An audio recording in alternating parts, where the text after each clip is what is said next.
A small crowd has already formed in front of the theater when we arrive.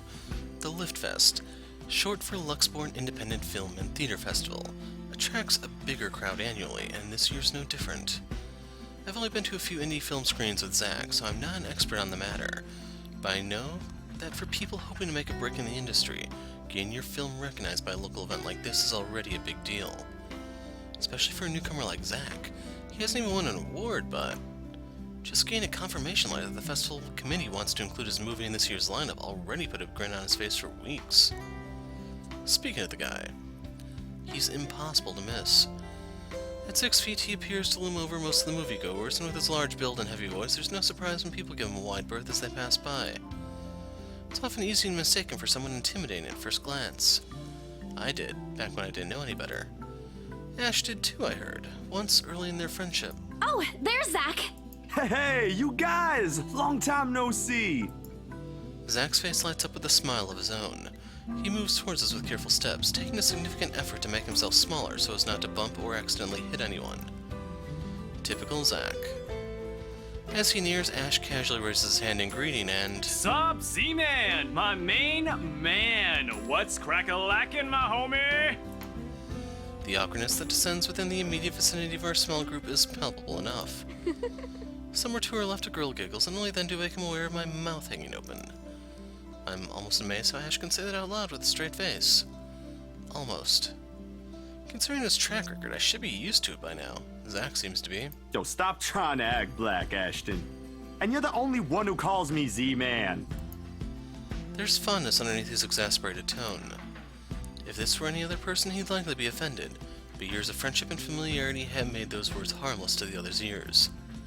Or at least, enough for both to take it in stride. It's been a while, Zach. I hope you didn't get into trouble again. Not much to get into trouble lately without you, I'm afraid. I'll let you know if something comes up, though. Nah, I ended up with chicken down stuck on me last time I agreed. I'd really love at least this year to pass without some sort of accident happening again. Hey, I take offense to that. It wasn't that bad. You really have no idea. A beat passes. And then Zach laughs. Hey, I'm kidding! You know you can always count on me. It's a story only the two of them are privy to. Every now and then, Ash will enlist Zach's help on something. Beck and I never really found out what the real deal is with those adventures, as Ash calls it, and both aren't willing to tell due to some unspoken agreement. She insists that if it's Ash, it's likely not something illegal or life-threatening. I tend to believe her on that. Sometimes. Oh well, boys will be boys, I guess. I give Zach a small wave from behind Ash when his attention eventually turns to me. Bella! Huh? Rebecca's not with you. Is she still sick? A bit.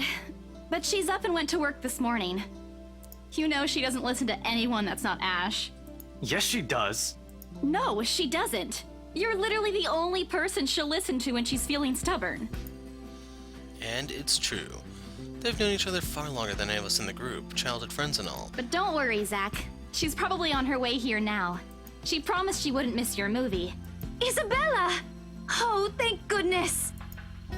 Speak of the devil. Without warning, a hand grabs me by the shoulder and turns me around. Becca, you're just in time. I have to lean back a little with the way her face is almost invading my personal space, but she places a hand on either side of my head to keep me still.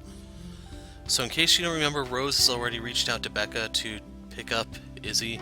She wasn't aware that Ash was already there, so Becca just came back from the mansion looking for us. She stares at me intently, concern filling her eyes. Becca, you're squishing my face. How are you? Are you all right? Why wouldn't I be? Rose called me earlier. Those 4 words tell me all I need to know. Since I don't have my family living close by and the only other relative I have here works on the far side of the country, I gave my company Becca's contact number in case of emergency. I should have known Rose would call her. I push Becca's hands away from my face, although she lets go, her eyebrows remain drawn together. Oh, no, everything's good. Rose covered for me at work today. That's not what I'm talking about. How's your head? Beside me, Ash snickers. I bite back the urge to elbow him in place of trying to avoid Becca's hand as she tries to reach out for the said area. I do my best to dodge her all at once, moving to hide behind Zach. Sorry for using you as a human shield, Zach. Oh, it's nothing. I just slipped off a few steps on my way down. I blacked out for a few seconds and had a minor bump, but it's just that. You blacked out? It's not something to brush off. Come on, at least let me check it. It's extremely minor. You wouldn't even know it's there. Isabella, this isn't a laughing matter. She did look pale when I saw her. Wow. Thanks a lot, Ashton, you traitor. I'll get you back for this. Just you wait. What? I'm just saying it as it is. If you mentioned this earlier, we wouldn't be having this conversation right now. I'm sorry. Saw her? Yeah, they arrived together. Bella looked fine to me then. I don't know. Something crosses Becca's face, but it's gone before I can figure out what it is. Oh, that's good. At least she didn't have to travel alone, right? At least. Good. See? I'm okay. I wouldn't be here if I wasn't. And I don't want to miss Zach's film. We can always watch it some other time. Sorry, Zachary. No, it's good. But you guys should really keep it down. We're starting to attract some attention. It's the premiere. The premiere's different. Right, Zach?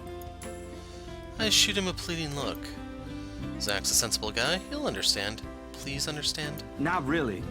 But Rebecca has a point. In the end, I think it's your call. Oh, for heaven's sake! Please, Becca. I really don't want to miss it. You're not missing it. Oh, we're just moving it on a different day so we can have a... Look, you guys. Ash's loud sigh unexpectedly cuts through the conversation. He's pinching the bridge of his nose as he speaks, something he usually does when he's getting impatient. If she says she's okay, then there's nothing we can do about it. It's not like we can stop her either. Besides, she's still acting like the same old Isabella to me, if she can still run around like that. Why are you taking her side? I'm not. But if she wants to watch Zach's movie with us, I'm not going to stop her. She's probably the one looking forward to it the most. Ash, that's... You, of all people, should know... Tell you what, if I notice something amiss with her, I'll take her to the nearest hospital myself. Is that good enough for you? I already know the answer before Becca voices it out. When at last she releases a deep breath and nods, albeit with great reluctance, I immediately tackle her into a hug. Thanks, Becca. It's always been you with him, isn't it? Did you say something? Me? Nothing. Don't mind me. If you say so. Okay, guys, showtime's close, so I think I'm gonna get us some snacks.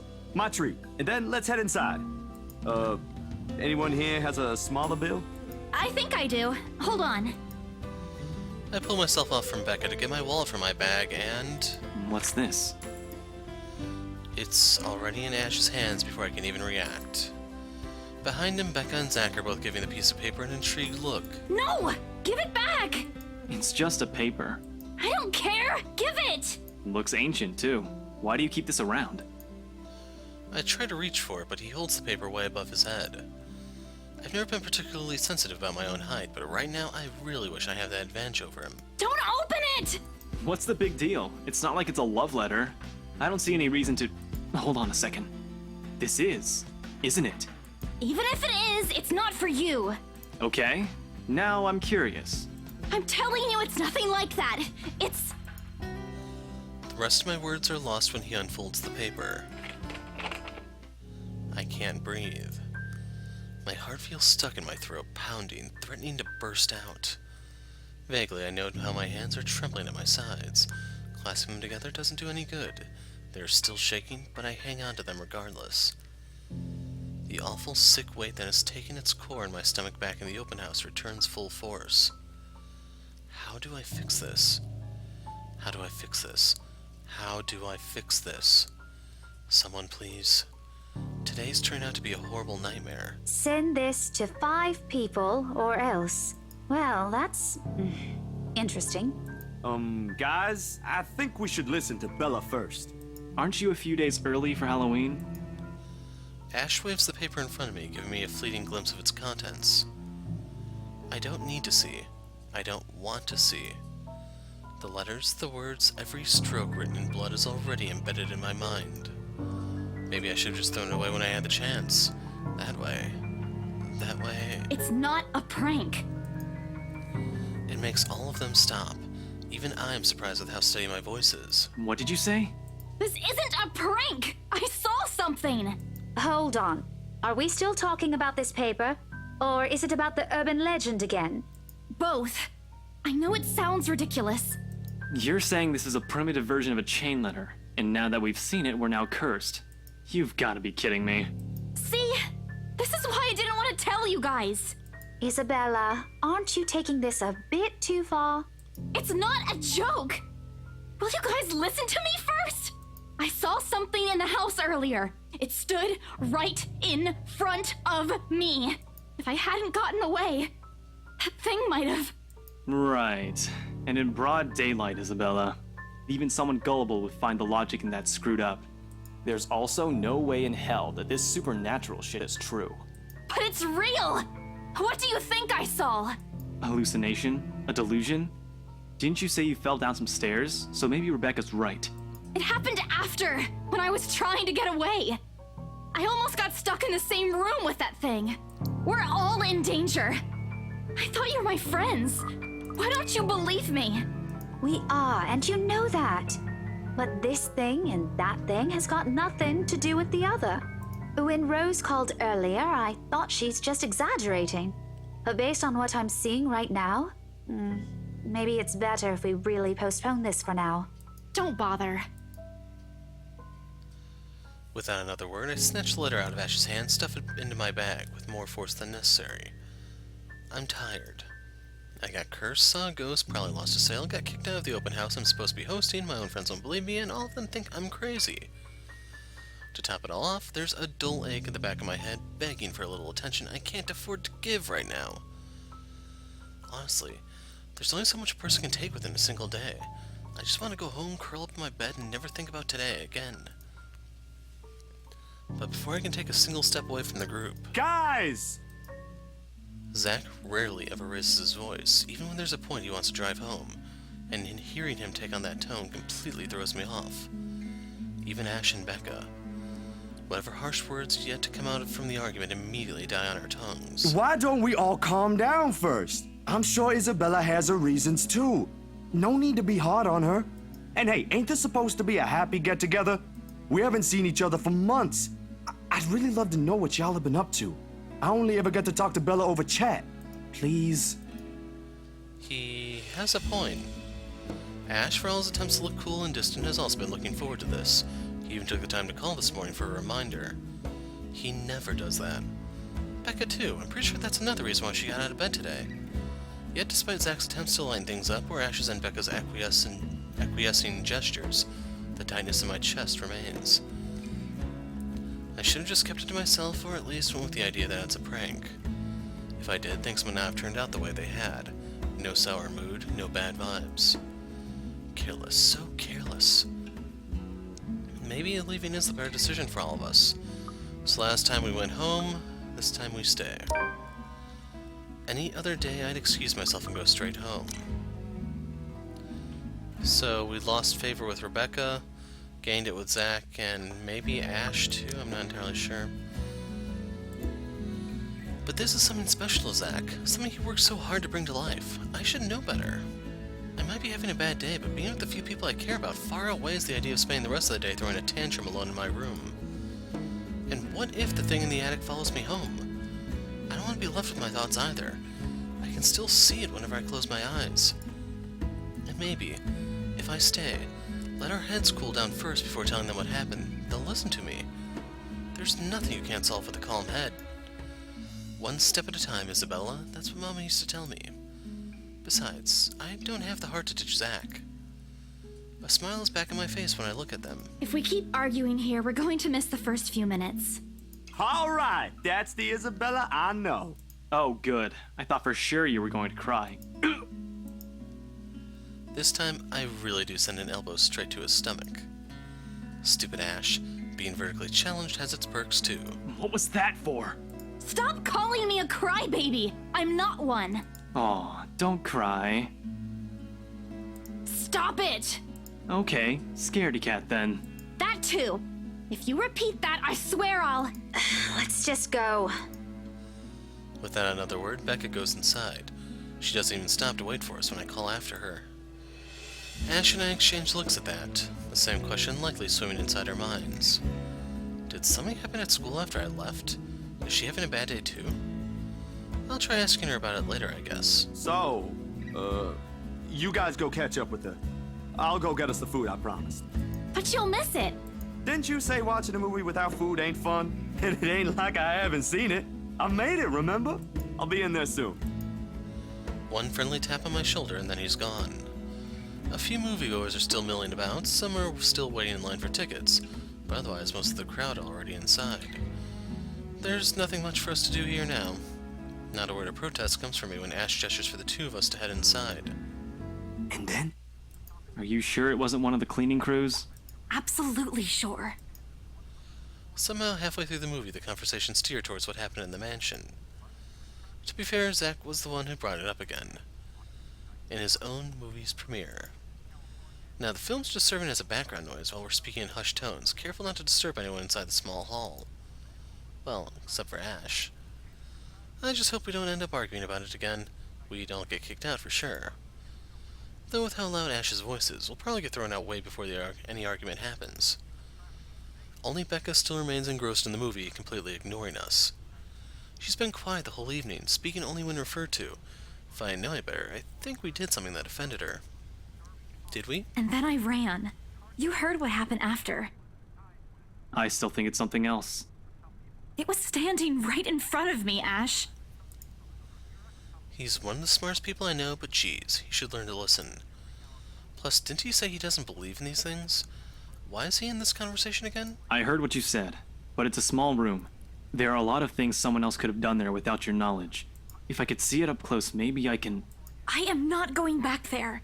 Ain't that a problem if you're hosting an open house? Rose does the first floor tour. I ain't sure ghosts can be restricted to one room, Bella. There are no ghosts, Zach. Stop putting useless ideas in her head. Yeah, but I was thinking, maybe all the house needs is a blessing.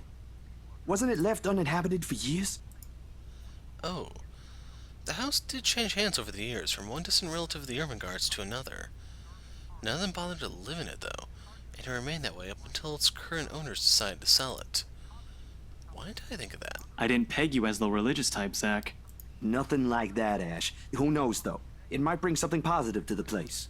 That's not a bad idea. I just don't know where I could find someone. You're not seriously considering his suggestion, are you? Do you have a better idea? I know where. I could contact him for you if you want. You'd do that? Or we can find you a psychologist instead. True, there are very few times in my life when I wish my glowers can kill. This is one of those. Ash, that is not a very appropriate thing to say right now. No, wait, that's not what I meant. Ethnographer. I meant ethnographer. This guy's a psychologist too, of course, if you... Ashton, if you don't stop... Rebecca knows the guy I'm talking about too. She can vouch for him. Becca tears her eyes away from the screen at the mention of her name. Huh? What? Oh, are you talking about Professor Andrew? He used to work with my parents at the university. And can you guys keep it down? Sorry, the scaredy cat here mentioned curses. Not that I'm saying this is one, but talking to him is a better solution for me than getting a random priest to bless an old house. He'll even help you figure things out, teach you a couple things, and probably put your fears to rest since this looks to be bothering you a lot. Ash might be right too. However, what Zach suggested is something I'm more familiar with. Granted, they don't believe me. They only give me these suggestions to put my mind at ease. But it's better than being ignored or being laughed at. I can take comfort in knowing that they are willing to hear me out. So, what do you think? It's your call. We'll go with whatever you want. I don't know. So if you meet with the priest, that's the guy we see in Zach's chapter when he goes through the whole breakdown process. I don't know if you can actually go with the blessing with him, but you know it takes place regardless, because I think Hannah will have it done if you don't. But if you want to get the true ending, you need to meet with the professor. So, I may reuse these two videos as the basis for the true ending, we'll see. I'll think about it, but if ever, I'd like to give talking to Andrew a try. So by doing that, you gain more favor with Ashton, unfortunately. Is that okay? Won't he have other things to do? He is a bit busy, but he'll make time for me. He's my go-to person when I'm stuck in something. He won't mind if I bring a friend with me this time. If you're sure. I guess that settles it then. Guys, I said keep it down. You keep insisting that we still watch it, yet you're not even paying attention yourselves. There's only 5 other people there. It ain't a big deal, Rebecca. I'm the one who broached the subject in the first place. It's still your film, Zachary. A good film, mind you. You worked hard on this. The least we could do is watch it with you. And that's what you're all doing. I really appreciate all of you making time for this. Sorry, Becca. We'll stop now. I threw her an apologetic look, even if Ash is the only one she should be reprimanding, but her attention is already back on the screen. She's ignoring us again. When Becca's acting this way, there's a big chance something's nagging at her. We really need to talk. We all fall into a comfortable silence after, the kind only you can share with people you're most at ease with. For the first time today, the letter lays forgotten in my bag, if only for a few hours. Night has fallen by the time we exit the movie house. Despite the late hour, the streets are still bustling full of people. Those about to head home, those set to meet someone, even those simply wandering about. Walking in this sea of unfamiliar souls, it strikes me how easy it is for one to get lost in a city as nondescript as Luxborn. I was afraid too, at one point back when I was new and just set foot in this place. Now, with familiar faces walking with me, it feels a little like home. Zach and Ash bid us goodbye shortly before Becca and I crossed the other side of the street. The former claiming he's got a few freelance jobs to take care of before the day ends, and Ash? Who knows, he never tells. Sometimes he'll just randomly appear at your doorstep looking for a place to crash. He does that to Zach a lot, much to the latter's frustration. But he's a busy guy too, in spite of the laid-back air he gives off. Thanks for today, everyone! No problem, Zach. I'm sorry for what happened earlier. Huh?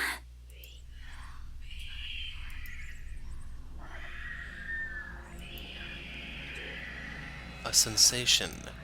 Cold, sickening, drowning. My chest tightening, breathing becoming labored. I can taste blood in my mouth. The edges of my vision blurs. In the distance, amidst the countless nameless people going about their lives, a voice reaches out to me. Pleading even as I clench my eyes tight and clasp my hands over my ears. Whispering and whispering and whispering, calling out. No, not me. Somebody. Isabella? Earth to Isabella? At her voice, the whole world suddenly snaps into place. The murmur's gone. When I open my eyes, Becca raises an eyebrow at me in question. Weren't you listening? Are you coming with me? Oh, yeah. Just, okay. Sorry, I spaced out. You always do that. I follow her without complaint, but not before sneaking a glance to the far end of the street. Where the voice came from, where another set of eyes might be staring at me. Nothing. There are only Zach and Ash watching over us as we head back to where Becca parked her car. If I'm expecting to see something or someone there, I try not to let it show. Try not to think of the tiny pinpricks of fear crawling at the pit of my stomach. See you guys some other time. Yeah, see ya. Another glance, and with the final wave, we go off our own ways. I don't know what I saw. I don't know what I heard. I don't want to know. And if this is what would help me sleep tonight, what would give back that normalcy in my life, then so be it. The darkness closes around me, grasping, pulling, engulfing me. The ground caves in, and without warning, I'm falling. My eyes snap open. For an instant, it doesn't immediately register where I am. Both my back and shoulders ache after I've fallen asleep all hunched up the night before. Drenched in sweat, the nest of pillows I often keep around me feels more suffocating than comforting.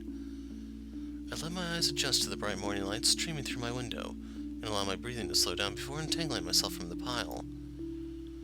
I haven't had a single dream since coming to Luxborn, or at least none I can recall having. It's a shame because they used to be so vivid. Not the crazy vivid, but the more pleasant kind I'll tell my siblings about. Maybe it's just the stress of living alone. The knowledge that I'll always wake up in an empty apartment, with no one to tell stories to. What time is it?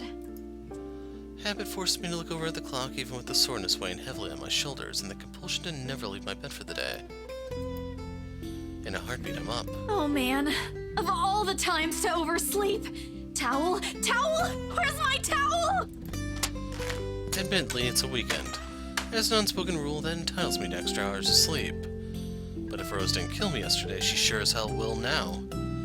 And right after what happened. Oh lord. One box of donuts as a peace offering won't be enough the second time around. Grabbing my towel, I'm already a few short steps away from the bathroom when a muffled ringing breaks out from my bag. There's a moment of indecision at first, my mind conflicted whether I should just ignore or answer it. But what if it's Rose? Or worse, our boss? Ah, sheesh. In the end, the rational part of my brain wins out. The letter from yesterday peeks out when I pull the device out. Just the sight of it is enough to put me in a foul mood, and it takes every force of will for me to ignore it in favor of answering the call. Caller ID reads Mama. Huh? It's around 4:45 p.m. in the Philippines right now. That's an unusual time for them to call. Usually it's around noontime here, and I'm the one calling, not the other way around. Better for them to use that money on something else than an international call. Regardless, in the most cheerful tone I can gather. Hello? Hello? Grace? How are you? Mama! I'm doing okay.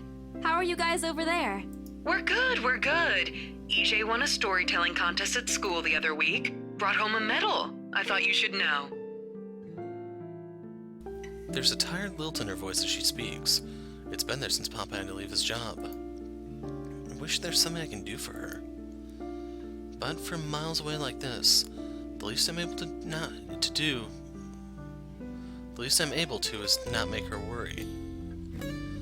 If only my older brother would actually lend her a hand, but Lord knows if that'll ever happen. Odds are Kuya's Jordans are already drinking out right now. Again.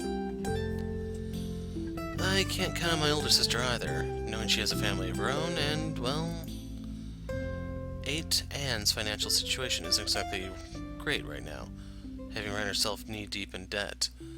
So I assume these are Filipino words, but I don't actually know anything about Filipino. Great! That's great! Tell him congratulations from me. And let him know I'm gonna send him a little something extra this Christmas. How about Nico? Karen? Michael? I hope they're okay? They're doing well. They wanted to talk to you, but they're all busy with school. Oh no, that's fine. I don't want to bother them. Just tell them to keep doing their best for me. I'll just call back when I know they're not busy. And Papa? How's Papa doing? It's a subject I'm a bit hesitant to broach. From the way Mama's voice hitches, she doesn't want to bring it up either. Papa. Grace, he's having a little difficulty right now. Weak appetite, he's having trouble swallowing, and lost a few pounds. But the doctor said we should keep encouraging him. It just means his body's accepting his new treatment well. The money you sent last time helped a lot to pay for it, by the way. Oh, I see. That's good. I won't deny that life has gotten tougher for our family. It used to be easy back when Papa was in good shape. But ever since he was diagnosed with the sickness 5 years ago, he had been unable to provide for us. Now the burden of feeding 8 mouths and settling Papa's bills all rests on my shoulders. Although Mama makes a little, accepting sewing and laundry jobs in our neighborhood, it's scarcely enough to cover the costs of day-to-day living, let alone the bloating hospital bills. We can't even expect help from our own government because the health insurance there barely covers anything. I'm sure he'll get better soon. Is he well enough to talk? Do you think I'll be able to speak to him, Ma? Silence. I start to think that the call got cut until... Listen, Grace. Maybe it's better if we transfer Papa to a different hospital. Somewhere cheaper? What? Why? Did something happen? Is it the deposit issue again? Give me the hospital's number. I'll talk to them. No, it's nothing bad. The service here is good. Too good. Even the doctors. But I'm worried you're working yourself to the ground because of it. Mama, we've been through this before. I want the best for Papa. And don't worry about the bills or the medicine, or me for that matter. I can handle myself. Everything's going well here. In fact, we're about to close a large sale. Hopefully. If not, then I'll find another way. She doesn't need to know that. Sorry, Mama, you taught me not to lie, yet look what I'm doing. I'll have money to send over soon to cover the rest of Papa's treatment. And there's more than enough for Karen, Nico, Michael, and EJ's school tuition, too. Thank you so much, dear. I appreciate it. We all do. But I just wish you'd come home to us soon. Ah. Kylon Ka Ui. When are you coming home? EJ the youngest used to be the only person asking me that. How do you respond to a question you don't have a definite answer to? 5 years later, and I still can't give them a straight one. I smile, though Mama can't see it. I fight to keep my lips from quivering, my voice from shaking. She's got enough on her plate as it is. No need to weigh her down with unnecessary concerns. Promise me you'll be there to welcome me when I do, okay? Of course. I'm sorry, Grace. I need to take this for a while.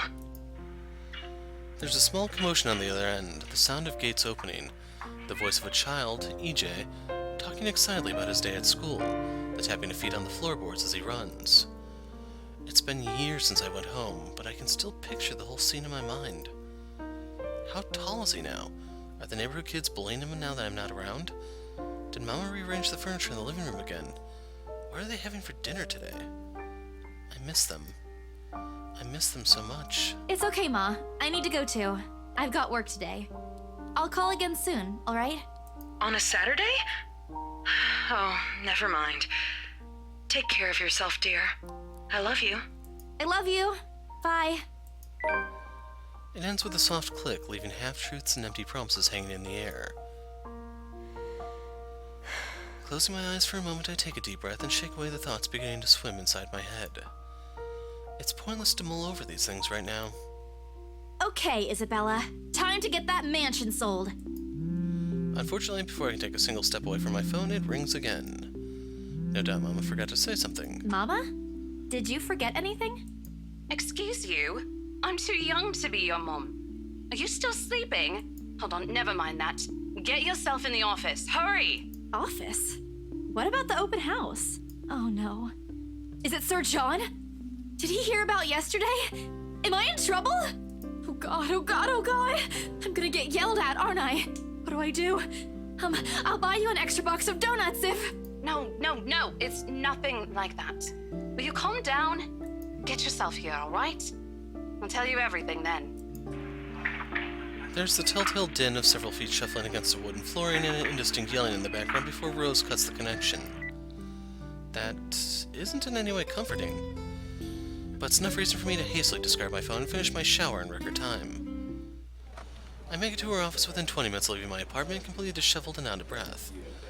A feat if I take into account my usual travel time. Routine clamor, common to Briar Realty Corporation's Luxembourg office, greets me as soon as my foot crosses the threshold. Papers rustling, telephones ringing at sporadic intervals, agents talking at varying volumes, staff moving about, and... Where the hell is C? Where are my employees? What the actual fuck, guys? Of all the times to disappear without notice! My boss's words turn muffled as someone else closes the door to his office, likely the work of our HR manager. Throughout the past weeks, he's been in a bad mood over a few employees who have failed to report to work. I hear they're still trying to get a hold of them, but to no avail. The result is half their workload having been shifted to all available staff so as not to lose clients. Not that I mind the extra work. If anything, it means I'll have more to send to my family back home. Although the rumors of a branch closure circulating because of this is indeed a bit troubling. My bag barely touches the top of my table when Rose pulls me aside. Here, I need you to help me with these papers. If you could also get these signed and photocopied before lunch today, that would be great. One after another, she thrusts a bunch of paperwork in my hands without explanation. A page flutters away from the top of the pile, and I lean down to pick it up, my eyes scanning the top of the page as I straighten. A purchase and sale agreement. Rose simply gestures her thumb in the direction of our visitor lounge when I tilt my head in question. There, seated on the sofa and looking completely out of place in the humbly decorated room, is the same couple from the day before. The Wrights. Something bubbles up in my throat. Their presence in the office can only mean one thing. They're buying it? We got a deal? She swats at my hand, tucking her sleeve, although her eyes are alight with something akin to joy. She wants the sale to happen as much as I do, And now that it's here, the deal needs to be closed, yet documents need to be signed still. Damn it. But the elation is there. Along with a foreboding feeling I can't quite pinpoint. I had to do a little damage control, but they're already interested in acquiring the property, even before they attended the open house. I mean, isn't it obvious? They already hired an interior designer. I've never seen a buyer as aggressive as Madam Wright. She didn't even try to negotiate a lower rate. One at a time, Rose. I can't process everything you're saying at once. What do you mean? They're paying 15% higher than the listing price, as long as we get the paperwork done as soon as possible. I think if we allow it, they'll be paying up front, too. Even with that urban legend? Rose nods. Oh, I was so sure we lost the sale after yesterday. Don't look so surprised. We still have to conduct some last few checks before we completely hand it over to them.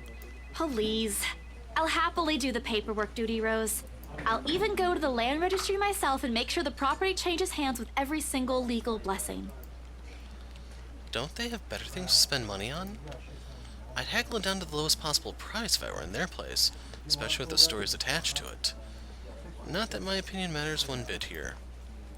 We're just their agents who are going to receive the hefty commission after all, nothing more. Rose gives me a pat on the shoulder, signaling she's heading back to them, and an unspoken instruction for me to follow after I'm done. Doesn't take long for me to finish what work she left me. In fact, having her boss sign the agreement is the easiest, since it has put him in a better mood to the entire office's relief. Madam Hannah calls me over the moment she notices my presence at the lounge door. Her lips are twisted in a frown. She doesn't seem particularly happy to see me, and I'm not surprised. So this is fallout of showing the letter to Rose, by the way. Who wouldn't be? I almost created a scene. Mr. Wright, however... Why, if it isn't the little Lily?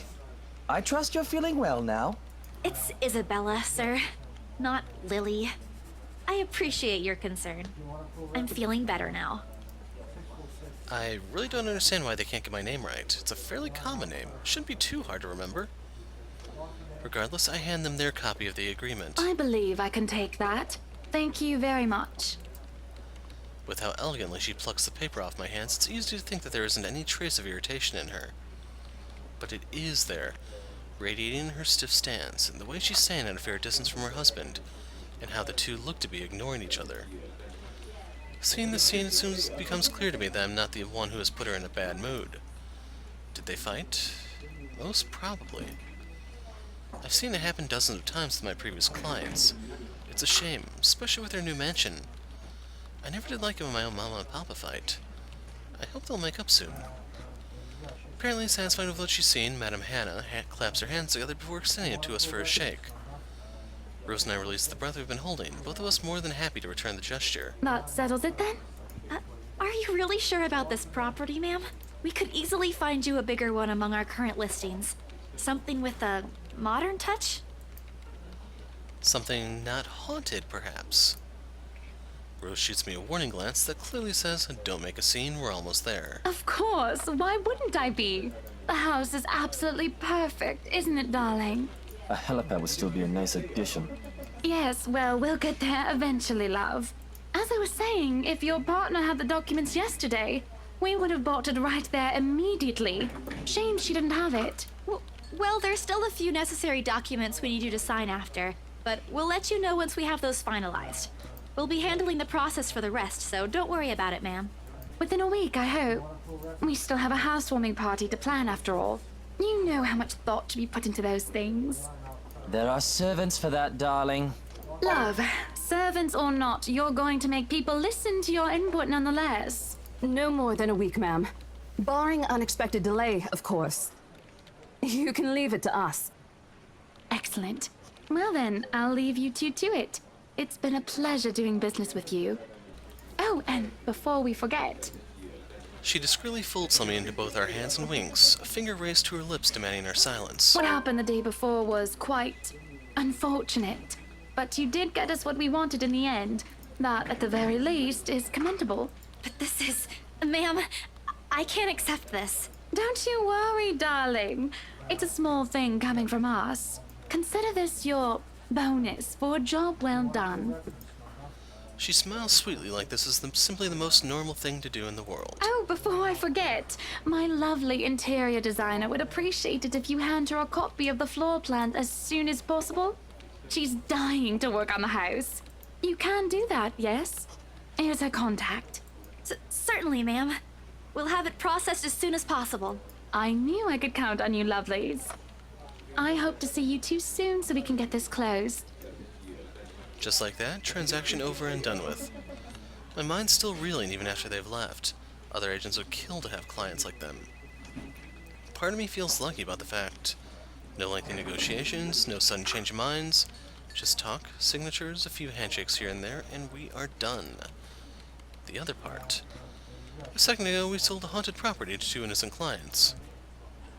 I assume the 2 are the twins inside of her, rather than those 2 themselves, but we'll see. Sure, the commission's big. Big enough to continue funding the Papa's treatment and hospitalization. Big enough to pay for all 4 of my younger siblings' schooling. Heck, it'll keep me away from instant noodle diet for months. I'll have to go back to the mansion as well once the deal has been closed, much to my sanity's relief. But knowing that something's in there, and we gave it to the good couple despite that. Oh, Isabella, the things you do to sell a house and get money. Papa won't be happy with that. At least I have good news to tell next time I call home. The little lie I told Mama this morning isn't a lie anymore. Well, there's something. So how does it feel? How does what feel? Your first big multi-million-pound sale, silly. I know you've been with us for years, but this has got to be memorable for you. Memorable is an understatement, Rose. Come on, show some enthusiasm. They gave us a bonus, too. Aside from the commission and the other bonus boss promised. What are you gonna do with it? I don't know. Send it home, probably? All of it? Not everything, of course. Most of it. I'll leave some for my living expenses. Listen here, Isabella. I'll teach you something I should have told you before we ended your training. She slings an arm over my shoulders and leans in closer to my ear, as though she's about to share a big secret. It's okay to celebrate from time to time. I don't get it. It's simple. Go out, do something for yourself. Throw a party and treat your friends to free food. Didn't you say the last one's some sort of tradition back at home for you? Hello, this is practically a done deal. Isn't throwing a party a bit excessive? Your call. I won't say no to an invitation, by the way, in case you really are planning to throw one. A few drinks would be nice too, thank you very much. I don't think my apartment's big enough for that. You could always move?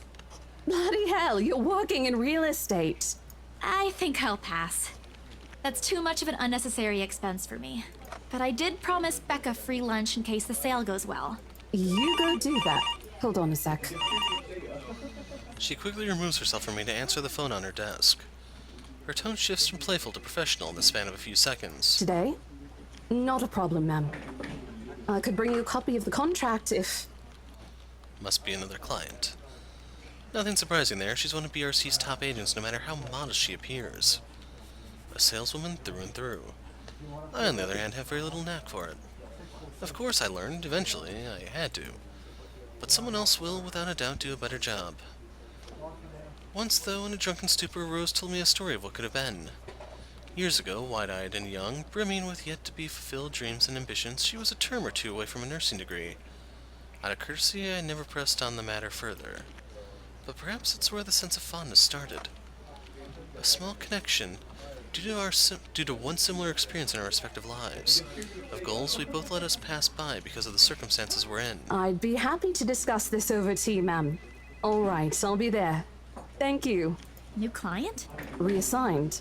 Have you heard from Mark at all? Not since the first visit to the mansion. Why? No news from the HR yet? None at all. Boss thinks he ran away. I doubt it, though. He's too much of a wimp for that. There must be another reason. Who knows? Anyway, I've got to meet this one. I'll see you later. She throws a wave over her shoulders as she rushes out of the office. The lunchtime bell sounds shortly after, followed by the chatter of fellow agents also heading out for a much-needed break. Ordinarily, there's no need for me to go out. But oversleeping didn't allow me the luxury of packing my own lunch today. If one considers taking an instant noodle cut from my pantry, packing your lunch. Time to make good on the promise I made to Becca, I suppose. Maybe invite Zach and Ash too. In the end, only Becca and Zach could come. Ash, on the other hand, couldn't be reached. All my calls went straight to his voicemail. He's at it again. Right here today, gone the next day. Oh well, his loss. We have agreed to meet at a nearby cafe, the same one I frequent with Becca because it's cheap and they give away free bread around closing time. I'm never saying no to free stuff. Quaint, a little old-fashioned, though it looks a wee bit out of place amidst the city's tall buildings. But we love it all the same. Much like the small building's facade, the interior carries an antiquated charm to it. Vintage art pieces and a row of shelves boasting an extensive collection of books cover the walls. It would have been nice to hang out here for hours on end, but even on a weekend the place is still packed with people. Thankfully, Becca and Zach have already found seats and are engaged in some casual chatter when I arrive. It's strange seeing the two of them without Ash accompanying the other. They've never been particularly close. Sure, they talk when they meet, laugh at the same things when there's something funny, but there's distance. The kind born purely out of differing interests. That or Zach's simply afraid of Becca. It's not impossible, and I won't blame him if he is. He might be the tallest in our group, but everyone knows that it means nothing against Becca's temper. Even I am a little scared of her. Zach! Becca! So there you go, Becca's making her countrymen proud. Scots all the way. Well, you seem to be in a better mood today. What happened? And I'd like to say I'm kind of exaggerating, but the Scots really are known for their temper if you're not aware. So just putting that out there. I know that smile, Belle. Come on, still. Don't rush me. I'm still trying to find the proper words for this. Let's order food first, okay? A waitress comes by to take our order. On a normal day, me and Becca will order a hearty serving of their special vegetarian stovies. Zach takes anything with a good helping of meat, sausages, or potatoes in it. But today is a good day. Great even. It's not wrong to indulge a little, right? Today's special. For the three of us. Even the person shouting down her order looks surprised at today's meal choice. She writes it nevertheless and leaves without a comment. Becca furrows her eyebrows, her mouth halfway open, ready to let loose what's likely a string of reprimands. Don't worry. It's my treat. The glare she sends my way reminds me of the one I received from Mama when I punched a kid bullying my younger brother 18 years ago. Naturally, I never did it again after she made me apologize the next day. But Becca's far from being my mom. A small, sheepish grin is enough to turn that frown into a defeated sigh. Food arrives in the middle of a funny story from Zach, putting the rest of the conversation on hold as we are each served our order. It isn't anything fancy. Pan-roasted sea bass with citrus-dressed asparagus and a portion of mashed potatoes on the side. Or at least that's what the Daily Specials board says. I never did pay any attention to it whenever I come here, since the price is whatever is written on, way above what I'm willing to spend on food on a single day. Oh, good. I'm so hungry, I think I'm dying. You're always hungry. Hey! Not all the time. Let me guess. You skipped breakfast again. Not on purpose. I may have overslept by a few seconds today. Right then. Stop stalling, Isabella. What's this about? Let us say, Rebecca. She wouldn't be inviting us out if it wasn't worth hearing out. Well, we're waiting. I'm treating you guys to a once-in-a-century thing. An expectant grin breaks out of my face, except... I'm sorry, say that again. And this is important because... Okay, you gotta admit, Becca would make one hell of an interrogator. How is she not the cop? Becca only raises an eyebrow at me while Zach appears like he didn't get the punchline to another lame joke Ash made and is desperately searching for someone to explain it. So as much as I want to do this one, like this would be my default choice, I'm showing you guys what wasn't there the first time. My instant noodle days are over. Okay, let me do that again. Guess what, guys? I'm paying! I sold the house! So Zach went up, Rebecca went up. As the news sinks in, their expression goes from sheer bewilderment to utter surprise. That's more like it. You heard me right, ladies and gentlemen. As of today, I, Maria Isabella Grace Cruz Santos, am free from my instant noodle binge. Wow, seriously? Hold it, Belle. You sold the house? Yep. Which house is this? In Anselm Village? The one with the open house yesterday? The one and only. Come on, Becca. I know you've got a better memory than that. Oh, Oh, wow. That's... wow. She lets out a hum. Although she is nodding, she gives the impression of someone who has heard something unbelievable and is still forcing her brain to absorb it. Did she think we wouldn't be able to sell it? Have some faith in me, Becca. Am I not your best friend or what? You don't believe me? The words tumble out of my mouth one after another before I can stop them. I've been trying to avoid bringing up yesterday's little spat, and judging from the looks on their faces, it seems they are too. Me and my stupid mouth. I'm sure it ain't the way you're thinking, Bella. No, I do believe you. But don't you think the sale happened a bit too fast? The open house only started yesterday, and now you already have a buyer? It happens from time to time. Yeah, but look, I'm happy for you. Just yesterday, you've been really worried where to get money for your dad's new treatment. And now, all of a sudden, you have something. What if the sale doesn't push through, or I don't know, they're a fraud, or they suddenly back out? Isn't it a little too early to celebrate? Rebecca does have a point, Bella. If you haven't closed the deal yet, there's still a chance they'll go back on it. They don't seem like it to me. The lady appeared to really want it, and she approached me without even finishing the tour. Pressured me into it, more like. But I'm not going to tell Becca about that. Knowing her, she'll only worry. And she already hired someone to handle the house's interior design. You're joking. Who would do that? The Wrights, apparently. It's actually pretty funny. She's a bit too excited to get the property, she forgot to buy it. At any rate, they've already signed the agreement today, so it's just a matter of time. And don't tell anyone about this, but Ma'am Hannah also gave us something extra. Something as in... As in, it's why I can treat you two to a free meal. I'm more surprised you accepted it. She didn't really give us a choice in the matter. So don't lose sleep over this, okay? The couple really want the house. If Rose didn't stop them, they'd likely have paid up front for it yesterday. That's despite the legends, too. I even tried to show them the letter. But nope. I want this house, darling. Go take all our money. You don't really think they believe that, do you? I'm pretty sure for them, those are just rumors as well. No one is that superstitious in this day and age, Belle. Well, there's you. Right. You know what? I'll just eat all of these by myself. I begin to gather their plates to my side, the food in each still untouched. A laugh almost escapes my mouth with the way Zach's expression quickly changes to disappointment. Becca's hand interrupts me just as I'm about to pull her plate closer to me. I'm kidding!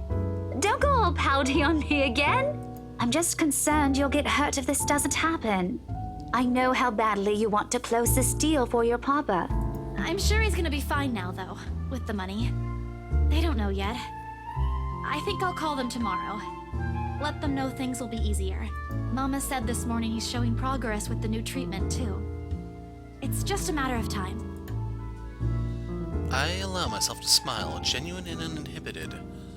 It's strange talking about this with other people, even those who have known you long enough. But hey, things simply feel a whole lot lighter with them here. Lunch passes in an enjoyable fashion. A laugh here, a playful jab there, but most of it's spent on catching up and telling stories about whatever keeps us busy these days. Something we couldn't afford to do the day before, taking into account what happened. Even Becca's surprisingly chatty. Is there something in the sea bass we ate? Zach, though, appears less energetic. While he's far from being the life of the party, he's definitely not the type to keep quiet in a conversation with his friends. Apart from a few inputs, he's been silent the entire time. If Becca notices... Are you sure you're not feeling under the weather, Zachary? Huh? No, I'm okay. No worries, Rebecca. Doesn't sound okay to me. It's okay. I might be feeling a little bummed out today, but I'm sure this will pass. Is it about the reviews this morning? A pained expression crosses Zach's face, and almost immediately Becca retreats in her inquiry as though the man's look is enough of an answer for her. I look between the two of them. Did I miss something? What happened this morning? Did I stumble on a big secret? This is why I don't like waking up late. You heard about those, huh? Sorry, I just happened to check on some sites this morning. Nah, it's a very sensitive topic in the first place. I should have expected it. What reviews? Becca glances at Zach, her emotions unsure, eyes asking for his consent on the matter. Although there's a small desire to keep asking on my part, I don't dare voice it out. With Zach, it has always been better to wait. Let him speak on his own. Becca too, to some extent, although with her, explosions of temper are more common. In the end, he simply answers with a momentary shift of his shoulders, gesturing for her to go on with a tilt of his head. It's his movie. That doesn't explain anything.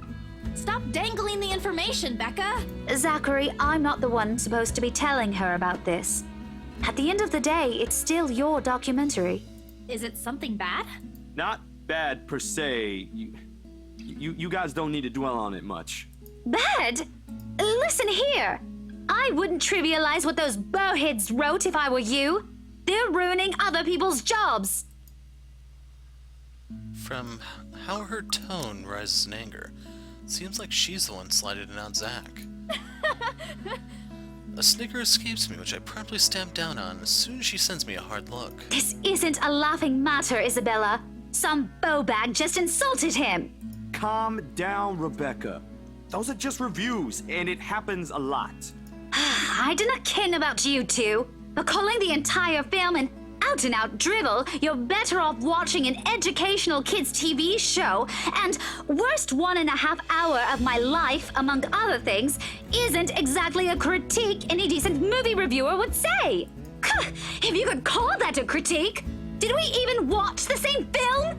Well, maybe I ain't cut out for it. Better stick with my photography or something. If nothing else, this helped me open my eyes to what I can and can't do. You're giving up.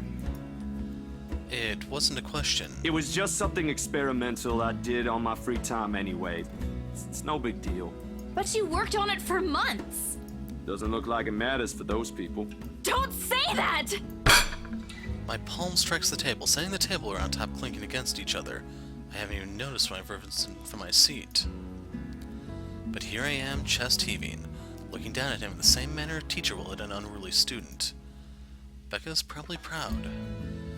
I don't mean to yell, but there are some things people like Zach aren't supposed to say. How exasperating. He of all people should know. If you give up now, how do you know you won't make a name for yourself creating films in the future? It's just a review. Except they're pretty well-known critics. Why does that matter? They aren't the ones calling the shots on this. Isn't that why they have a committee? Right, Becca? An amused gleam was in her eyes when I turned to her. What does she find so entertaining in this situation? Help me here, your friend's about to quit his passion for a petty reason. I have not read what those people wrote against his work, but a few scathing words shouldn't be enough to discourage someone. I should know. After all, I'm... Failing means you're playing, Zach. Not that I'm saying it's bad. I've seen it from start to finish, and I know for myself what you created isn't something people should scoff at. I don't know anything about filming or photography. Hell, I don't have an inkling of artistry in me except for those doodles I make for class. But I know what I watched. Look at Isabella. It's not every day you see her all riled up like this. Whatever. Whatever I'm about to say gets lost in my tongue as a flush of embarrassment blooms across my face. It was a heat of the moment thing. And anyway, I'll be very angry with you if you quit. What about the exhibit? What exhibit? Classified information. Even if I bring you your favorite tonight? Nope, not a chance. Oh, come on! I thought we aren't supposed to have secrets. A burst of laughter comes from Zach. Thanks, you two. I might need some time alone to myself for a while. Just to think about things, how I'll go from here, that sort of stuff. Hey, I'm not quitting, Bella. Don't give me that face. There's no face at all. Only a poor imitation of a puppy dog's eyes, if you can call that one. Promise? I'll be damned if I break any promise I make to you guys. Besides, you're right. It's too early to say anything right now. Awards night ain't for another week.